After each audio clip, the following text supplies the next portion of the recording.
கர்த்தருடைய பரிசுத்த நாமத்திற்கு மகிமை உண்டாவதாக. ஐக்கிய உபவாச ஜெப ஊழியங்கள் சார்பாக இயேசு கிறிஸ்துவின் நாமத்தினாலே உங்களை வாழ்த்தி வரவேற்கிறேன். இந்த நாளிலும் நாம் வாசிக்க தெரிந்து கொண்ட வேத வசனம் நீதிமொழிகள் 10ஆம் அதிகாரம் அதிலே 15ஆம் வசனம்.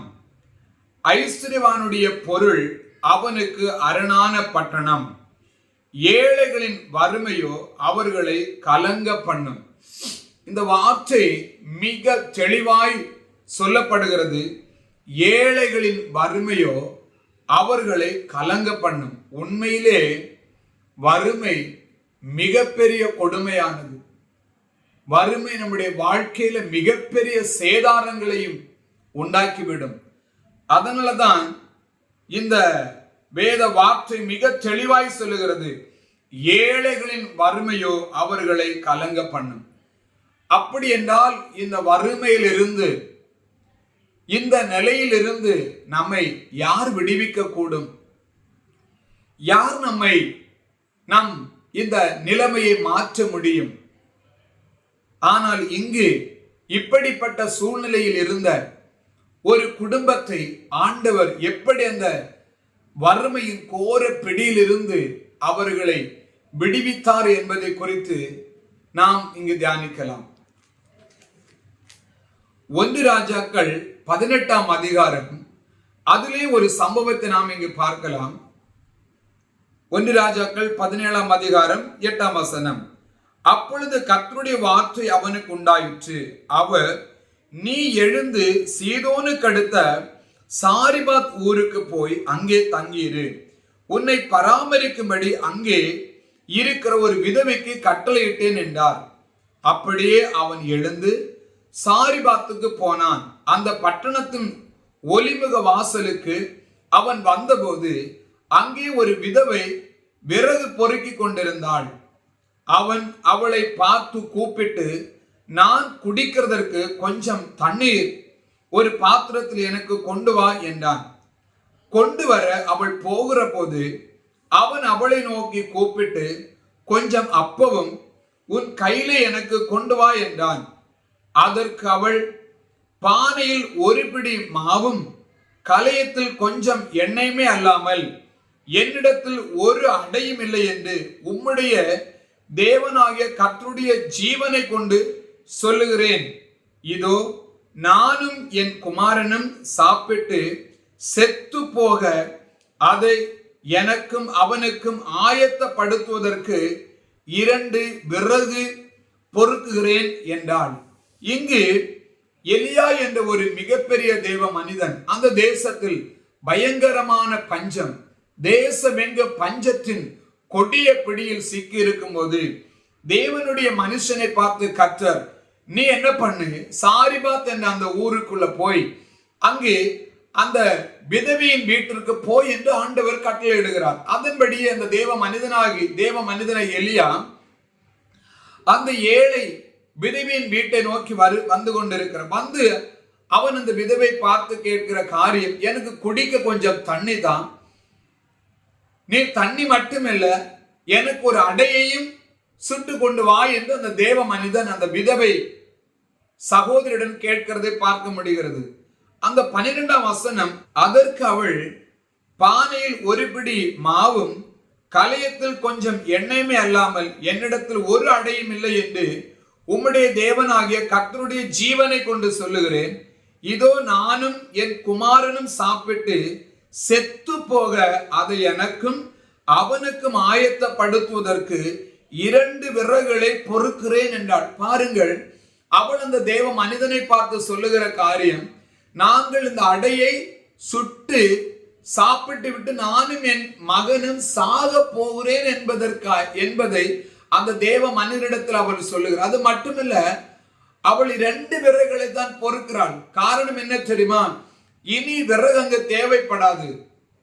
இந்த அடையை சாப்பிட்டு விட்டு இன்னும் 1 நாள் 2 நாள் கழித்து நானும் என் பிள்ளையும் சாவது உறுதி என்பதை அவள் அறிந்திருந்தாள். ஆகவே அவள் மனம் மிகவும் கலங்கியிருப்பாள். காரணம் என்ன தெரியுமா? எந்த ஒரு தாயும் தன் மகன் தன்னுடைய பிள்ளை பசியால் தன் கண் முன்னாக சாக போகிறதை எந்த தாயாலும் எந்த தகப்பனாலும் பொறுத்து கொள்ள முடியாது. இவளோ இங்கு விதவையா இருக்கிறாள். இவளுக்கு வேற ஆதரவு என்று யாருமே இல்லை. ஒரே ஒரு மகன். இந்த மகனும் பசியின் கொடுமையினால சாக போகிறான். அது மட்டுமல்ல, தானும் இந்த பசியின் கொடுமையில் சாக போகிறேன் என்பதை அவள் அறியும் போது அவள் எவ்வளவு கலங்கி இருப்பாள், எவ்வளவு அழுதிருப்பாள், எவ்வளவு வேதனைப்பட்டிருப்பாள். இன்னும் என்னுடைய ஆசை மகன் என் கண் முன்னாகவே பசியின் கொடுமையினால் சாக போகிறானே என்று அவள் விறகுகளை பொறுக்கும் போது அவள் இருதயம் எவ்வளவு துக்கப்பட்டிருக்கும், அவள் எவ்வளவு கலங்கி இருப்பாள், அவள் எவ்வளவு வேதனைப்பட்டிருப்பாள். ஏழையின் வறுமை அவர்களை கலங்க பண்ணும். அதனால தேவ மனிதனிடத்தில் அவள் சொல்லுகிறார், எங்களிடத்தில் ஒன்றுமே இல்லை, நாங்கள் சாக போகிறோம். ஒரு சில வருடங்களுக்கு முன்பாக சோமாலியா நாட்டில் நடந்த ஒரு பயங்கரமான பஞ்சம். அந்த நாடு ஒரு காலத்தில் நன்றாக செழிப்புள்ள நாடு, கடல் வளங்கள் நிறைந்த நாடு, இயற்கை வளங்கள் நிறைந்த நாடு. ஆனால் அங்கிருந்த தலைவருடைய தவறான கொள்கைகளினால, தவறான முடிவுகளினால அந்த தேசத்தில் மிகப்பெரிய பஞ்சம் வந்து மக்கள் உணவின்றி, மக்கள் சுகாதாரமின்றி, உணர்வுக்கு அலைந்து ஒவ்வொரு நாளும் ஆயிரக்கணக்கான பிள்ளைகள் செத்து மடிந்தார்கள். அவர்கள் கைகால சூம்பி போய், பிள்ளைகளுடைய வயிறெல்லாம் வீங்கி போய், உணவு பற்றாக்குறை, எங்கும் பஞ்சம் தலைவிரித்தாடி ஆயிரக்கணக்கான மக்கள் பசியினாலே சுருண்டு விழுந்து மரித்து போனார்கள்.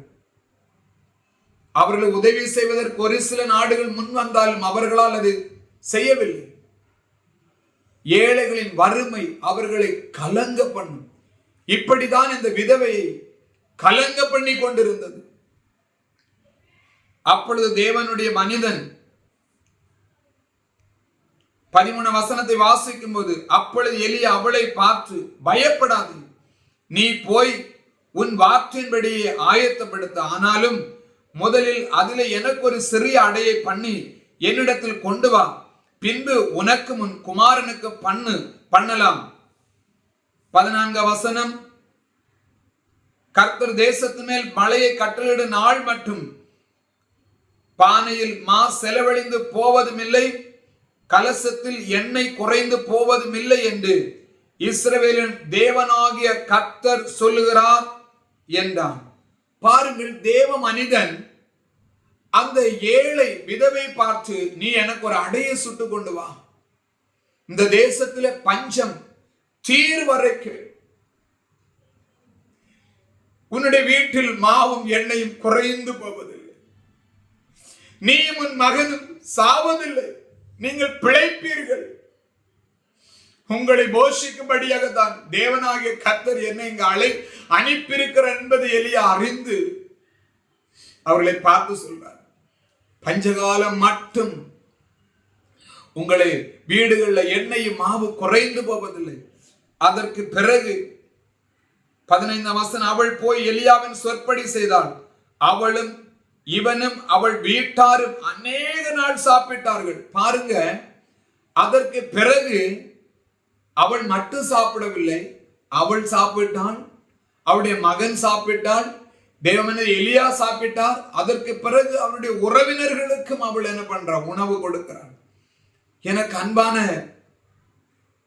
இந்த வார்த்தையை கேட்டுக்கொண்டிருக்கிற அருமையான சகோதரனே, தாயாரே, உங்கள் வறுமை உங்களை கலங்க பண்ணுகிறதா?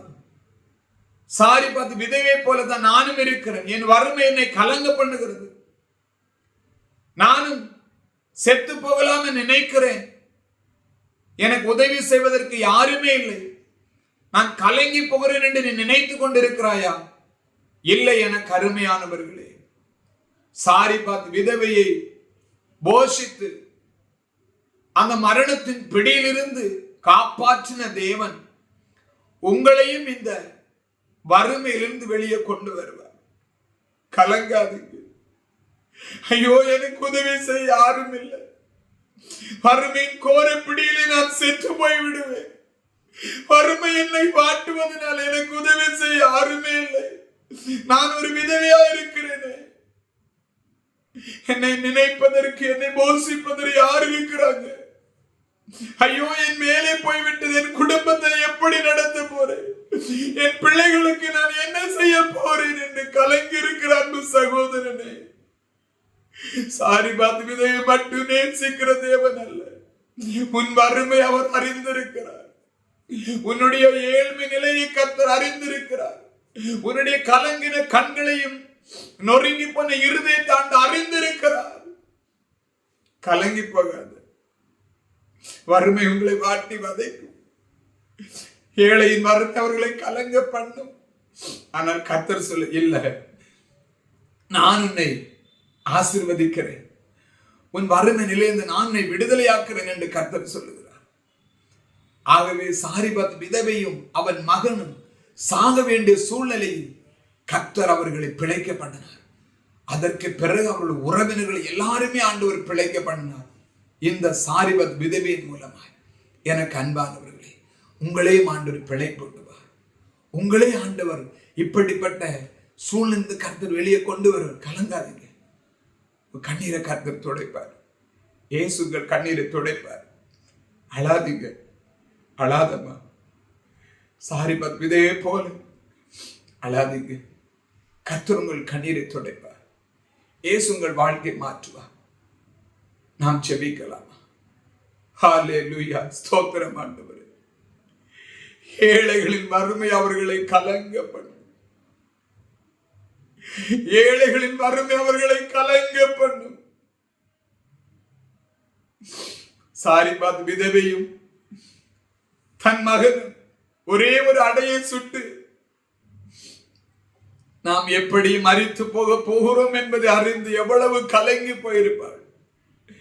அப்படிப்பட்ட சாரிபாத் விதவியின் வீட்டில் எலியா என்ற தேவ மனிதனை அனுப்பி எலியாவையும் போஷித்து அவளுடைய மரணத்தின் அந்த கோர பிடியில் இருந்து, அந்த தரித்திரத்தின் கோர பிடியில் இருந்து, அந்த வறுமையின் கோர பிடியில் இருந்து பஞ்சகால மட்டும் சாரிபாத் விதவையை அவன் மகனையும் அவருடைய குடும்பத்தாரையும் போஷித்த எங்கள் அன்பு தெய்வமே, இந்த ஆண்டவரே நிகழ்ச்சியை பார்த்து கொண்டு கலங்கி கொண்டிருக்கிற வார்த்தையை கேட்டு கலங்கி கொண்டிருக்கிறார் ஒவ்வொருவருக்காக நான் ஜெபிக்கிறேன்.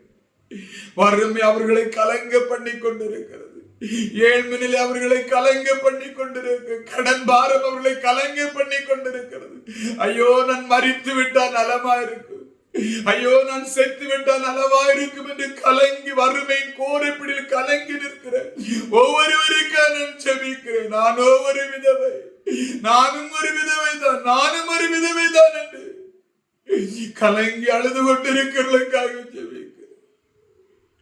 ஏழையின் வறுமை அவர்களை கலங்கப்பட்டு தேவனே, சாரிபாத் விதவின் வீட்டில் எண்ணெயும் மாவும் குறையாதபடிக்கு பஞ்சகாலம் முழுவதும் போஷித்த தெய்வம், இவர்கள் ஒவ்வொருவரையும் நீர் போஷிக்கும்படியாக ஜெபிக்கிறேன். இப்படி வறுமை நிலைகள் மாறட்டும். தரித்திரன் தன் சிநேகிதனாலும் நெகிழப்படுகிறார் என்று எழுதியிருக்கிறது. ஏழைகள் ஆண்டவரை ஒடுக்கப்படுகிற இந்த நிலைமை மாற்றி போடும்படியாக ஜெபிக்கிறேன். ஒவ்வொருவரையும் ஆசீர்வதிங்கப்பா. கலங்கின இருதயங்களை தேற்றுங்க ஆண்டவரே. கலங்கி ஆண்டவரே வேதனை உச்சத்தில் ஒவ்வொரு மக்களுக்கும் ஆண்டவருடைய வல்லமையான வார்த்தை சென்று அவருடைய இருதயத்தின் காயங்களை ஆற்றும்படியாக ஜெபிக்கிறேன். அவர்களை போஷிக்கப்பா. கடன் பாரத்தினால வாழ வேண்டாம் என்று நான் மரித்து விட்டால் நலமா இருக்கும், என்னை கலங்கப்படுற கடன் பிரச்சனை மறித்து விட்ட நலமா இருக்கும் என்று சொல்லுகிறவர்களை வாழ வைங்க. கடன் பிரச்சனை அவர்களை விடுவித்து வாழ வைக்கும்படியாக, விதவைகள் கஷ்டப்படுகிறவர்களை நீர் போஷிக்கும்படியாக சொல்லிக்கிறேன். கர்த்தாவை ஒவ்வொருவரை ஆசீர்வதி. ஏழைகளின் மரணம் அவர்களை கலங்க பண்ணும். கர்த்தரோ இன்று இவர்களுடைய கலக்கங்களை மாற்றி ஒவ்வொருவரை ஆசீர்வதி. உடைய பலத்த கரம் ஒவ்வொருவரையும் தொடுவதா, உடைய கண்ணீர்கள் துடைக்கப்படட்டும். இயேசு கிறிஸ்து நாமத்தில் ஜெபித்து ஆசீர்வதிக்கிறேன். கர்த்தருடைய ஆசீர்வதிப்பதற்கு நன்றி. இயேசு நாமத்தில் ஜெபிக்கிறேன் பரலோக பிதாவே, ஆமென். கர்த்தர் உங்களை ஆசீர்வதிப்பாராக.